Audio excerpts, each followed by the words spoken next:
عورت کی نماز کے بارے میں آپ صلی اللہ علیہ وسلم نے ایک بات بتائی ہے۔ روایت کر رہی ہیں ام حمید، روایت ہے رسول اللہ صلی اللہ علیہ وسلم کی مسند احمد میں موجود ہے 27090۔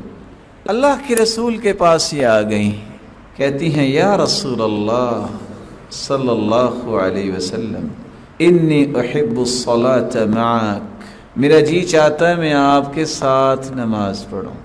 اس سے بڑی کوئی خواہش ہو سکتی ہے؟ جس کو نبی کی امامت میں نماز پڑھنے کا موقع مل جائے، اس سے کوئی خوش نصیب ہے؟ آپ صلی اللہ علیہ وسلم نے فرمایا میں جانتا ہوں، قد علمت انک تحبین الصلاة معی، میں جانتا ہوں کہ تم میرے ساتھ نماز پڑھنے کو پسند کرتی ہو، لیکن میں کیا کہنا چاہ رہا ہوں؟ آپ نے کیا فرمایا؟ وَصَلَاتُكِ فِي بَيْتِكَ خَيْرٌ لَكِ مِنْ صَلَاتِكِ فِي حُجْرَتِكَ، جو آپ کے گھر میں نماز ہے وہ نماز آپ کے جو حجرے میں نماز ہے اس سے بہتر ہے۔ وَصَلَاتُكِ فِي حُجْرَتِكَ خَيْرٌ مِنْ صَلَاتِكِ فِي دَارِكَ، جو تم حجرے میں نماز پڑھو گی وہ نماز بہتر ہے اس سے جو تم اپنے دار میں پڑھو گی۔ میں وضاحت بعد میں کرتا ہوں الفاظ کی، بیت، حجرہ، دار۔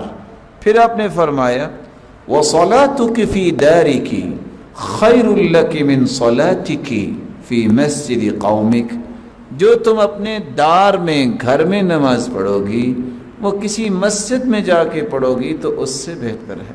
پھر آپ نے فرمایا وَصَلَاتُكِ فِي مَسْجِدِ قَوْمِكِ خَيْرٌ لَكِ مِنْ صَلَاتِكِ فِي مَسْجِدِ، تم قوم کی مسجد میں جو آپ کے قریب مسجد ہوگی اس میں نماز پڑھو گی تو میری مسجد سے بھی وہ نماز بہتر ہوگی تیرے لیے۔ یہ کس کو کہا جا رہا ہے؟ خواتین کو۔ 5 لفظ ہیں، بیت، حجرہ، دار، اور 2 لفظ اور ہیں، مخدع، خدر۔ یہ 5 لفظ عورتوں کے لیے استعمال ہوئے ہیں، بیت اور دار۔ دار اس گھر کو کہتے ہیں جس کی 4 دیواری ہو۔ بیت کا معنی کرنے والوں نے کیا ہے آپ اپنے بیڈ روم میں نماز پڑھیں گی تو یہ بہتر ہے اس سے جو آپ اپنے حجرے میں بالا کونے میں پڑھیں گے، برآمدے میں پڑھیں گے، اور جو آپ حجرے برآمدے میں پڑھیں گی وہ بہتر ہے جو آپ سین میں پڑھیں گی۔ وہاں کوئی نہیں دیکھ رہا، یہاں تھوڑا سا موقع، یہاں اور موقع، اور جو اپنے گھر کی 4 دیواری میں پڑھو گی وہ مسجد سے زیادہ بہتر ہے۔ کس کے لیے؟ عورت کے لیے، مرد کے لیے نہیں۔ مخدع اور خدر، مخدع اس جگہ کو کہتے ہیں جہاں نفیس چیزیں چھپائی جاتی ہیں۔ آج کل کیا نام دے رہے ہیں آپ لوگ؟ یہ تو شہروں میں ہو سکتا ہے، گھر کے اندر خصوصی کمرہ بھی ہوتا ہے نا جہاں کوئی سونا چاندی رکھا ہوتا ہے، کچھ ڈالر شلر پڑے ہوں۔ جس جگہ آپ خزانہ رکھتے ہیں اس کو مخدع بولتے ہیں۔ آپ صلی اللہ علیہ وآلہ وسلم نے فرمایا جو اس جگہ چھپ کے عورت تم نماز پڑھو گی وہ سب سے بہتر ہے۔ ام حمید رضی اللہ تعالی عنہا جب یہ بات انہوں نے سنی واپس گئیں، اس نے گھر کے اس کونے میں نماز کی جگہ مختص کی جہاں اندھیرا تھا، جہاں کسی کی نظر بھی نہ پہنچے۔ اور آگے حدیث کے الفاظ کیا ہیں؟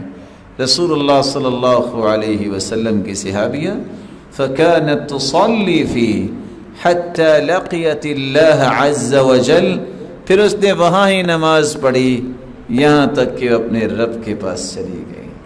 کبھی ان باتوں کو پڑھنا تو چاہیے۔ ہم کہتے ہیں نہیں، عورت کو گھر سے باہر نکالو گے تو کام بنے گا۔